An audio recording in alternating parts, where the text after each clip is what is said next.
Hello there, everybody. Welcome to some more Team Fortress 2. Got a nice gameplay and hatcraft for you today. Yes, a hatcraft. Have you ever heard of a hatcraft? And that's actually kind of what the topic of the video is going to be about. But just before I spoil the whole thing... Oh yeah, indeed. That was some swag to craft. Anyways, this is not actually going to be a scout gameplay. It's actually going to be a soldier gameplay on Dust Bowl, which is kind of ironic because it does talk a little bit about something I wanted to do. And it's interesting to think that Dust Bowl is kind of the map. I was actually going to do a soldier map in mind to begin with, but the topic in my head changed as soon as I started watching the footage. It's kind of funny to think that hats in Team Fortress 2 are kind of what revolve around this game. And it's sort of a strange thing because it does not take really any effort to get hats. Think about it in this regards. You can do what I do, idle once a week and get hats every month or so, and that takes no effort. You can play the game, still get item drops, and craft the metal into hats, which still really can take no effort because you can play like complete crap and get items no matter what every hour or so you play the game. And then there's people that trade for hats. While that does require a little bit more knowledge of the game, it does not make them a better player, and that's kind of what this topic of the video is about. Do better items make me a better player? Now, that's kind of a topic I've had in my head ever since, the Manco store was introduced into Team Fortress 2 way back when. And keep in mind, like I say a lot of times on this channel, I've played Team Fortress 2 since the dawn of its existence. I played this on the Xbox to begin with, but then again, I also played it on PC when there really wasn't, all the hats and fancy doodly dads we have nowadays. So I kind of have experience knowing what exactly is going on. You can call me a stock hipster, if you will. I don't know, I like that terminology a lot better than some of the other terms people use. Anyways, it seems like hats in Team Fortress 2 are kind of the economy. They are the lifeblood of this game's existence. Players go to play for them, but really, do you think about it, does it make you a better player to have a Bills hat?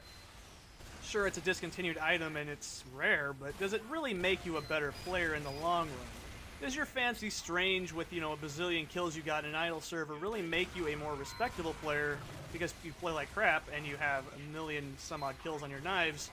But that doesn't make you a better player in the long run. It seems like hats in Team Fortress 2 really do make you want to have incentive to keep playing. You start out with really nothing, obviously, and people will go like, oh, look at that scrub over there with no hat, he's gonna just screw up the whole team. And what if that scrub actually pulls the entire team? I've seen a lot of players without hats that actually are pretty decent. It doesn't really matter, in my opinion.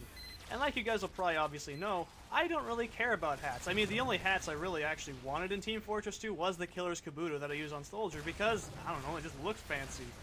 Anyways, and along with fancy, you have your unusuals. Unusuals are nice, but they really don't make you a better player. They do show that you got a really, really lucky find if you do a crate because they are a 1 in 100 chance of getting one out of a crate.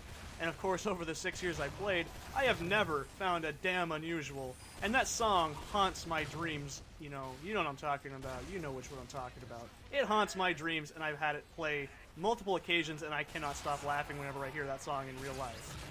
Anyways, it seems like, you have that incentive in your head that you are going to be a better player if you have better items. Like, I actually think, when I first started out Soldier and got more Stranges, I thought, it does kind of give me an incentive to be better as Soldier, and that's where I think Stranges are a little bit more important than hats. Stranges actually take a little bit of skill if you're actually doing it legit. It's not like it matters if you kill an AFK player. I mean, that happens every now and then, but it's not like you're going to get judged for it. The only time you can really get judged for getting, Strange kills, like I said earlier, is probably idling and, look at this crit rocket. Oh, that's so beautiful. Anyways, I was going to say, the Stranges are really kind of, in my opinion, what I strive for Soldier. They make me feel like I'm a better player in a lot of aspects because, hey, I practice all the time. I practice, rocket jumping. I practice all sorts of little thingy doodly dads. And of course, as a medic, if you can tell in this gameplay right here, but it's not direct.